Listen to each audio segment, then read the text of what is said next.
Assalamualaikum warahmatullahi wabarakatuh. Perkenalkan saya Alesana Ova, mahasiswi semester 3 Fakultas Hukum Universitas Juanda Bogor dengan nomor induk mahasiswa E2011007. Kali ini saya akan mereview kembali mata kuliah pertemuan kelima hukum pidana yang diampu oleh Profesor Dr. Haji Aini Nuraini SMH dan asisten dosen Dr. Emredi Aridayani SMH.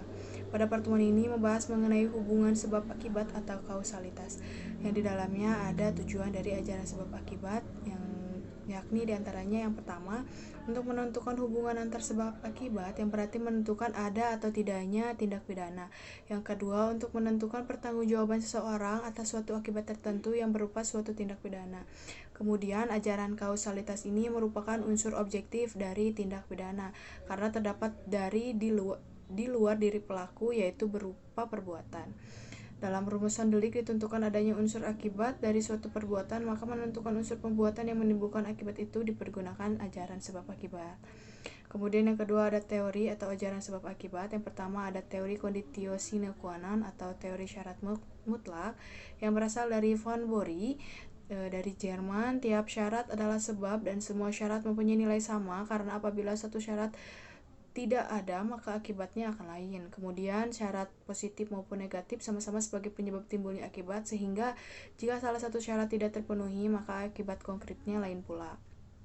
Kebaikan dari teori ini mudah diterapkan, tetapi menimbulkan masalah karena terlalu luas ruang lingkup berlakunya pertanggungjawaban pidana. Kemudian kesulitan dari teori ini adalah terlalu membentang ke belakang sehingga tanpa batas. Dan yang kedua ada teori individualisasi. Teori ini mengadakan pembatasan antara syarat dengan sebab secara pandangan khusus atau mengindividualisasi, yaitu secara konkret mengenai perkara tertentu saja dengan mengambil pendapat sesudah kejadian dalam menentukan akibat dari sebab dilihat dari rangkaian syarat itu yang dilihat sendiri-sendiri. Kemudian tokoh atau penganut teori ini adalah yang pertama ada Dickmeyer, yaitu dia mengutarakan sebab adalah syarat yang paling kuat. Kesulitannya adalah menentukan faktor yang paling kuat itu apa ukurannya. Kemudian ada Binding yang menyatakan bahwa sebab dari sesuatu akibat adalah faktor menahan atau negativi dari serangkaian faktor yang unggul atau positif. Kemudian yang ketiga ada teori generalisasi, yaitu teori ini melihat peristiwa sebelum kejadian, yaitu serentetan syarat yang merupakan perbuatan manusia dapat menjadi akibat dari suatu peristiwa, yaitu dilihat dari perhitungan yang layak atau pengalaman yang umum terjadi. Menurut teori ini harus dicari sebab yang sama atau adekuat untuk dapat menimbulkan akibat yang bersangkutan. Oleh karena itu, teori ini disebut teori adekuat. Ukuran dari teori ini adalah keadaan atau kebiasaan sehari-hari dari kejadian yang muncul. Persoalannya adalah apa yang menentukan bahwa sesuatu sebab itu layak atau cocok untuk menimbulkan akibat.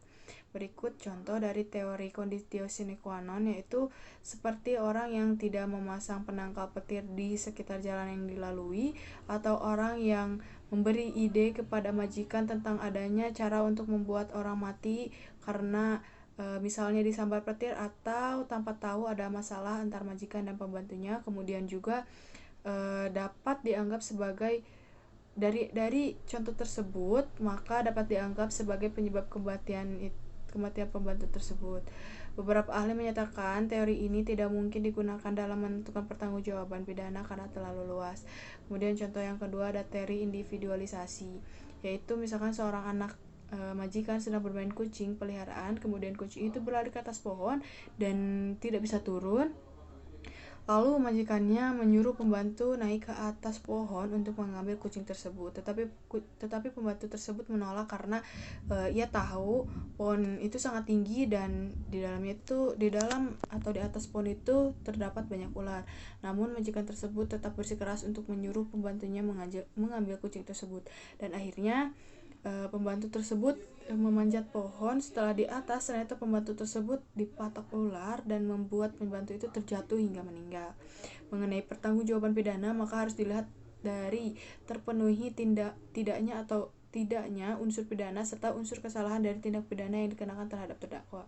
Yang ketiga ada contoh teori generalisasi, yaitu seperti contoh kelalaian seorang pembantu yang disuruh oleh majikannya yang melewati jalan di bawah guyuran hujan dengan menggunakan seluler, kemudian memancing sambaran petir. Kelalaian tersebut atau kelalaian pembantu tersebut sendiri yang menjadi sebab dirinya tersambar petir. Sekian yang dapat saya sampaikan. Mohon maaf apabila ada kesalahan. Wassalamualaikum warahmatullahi wabarakatuh.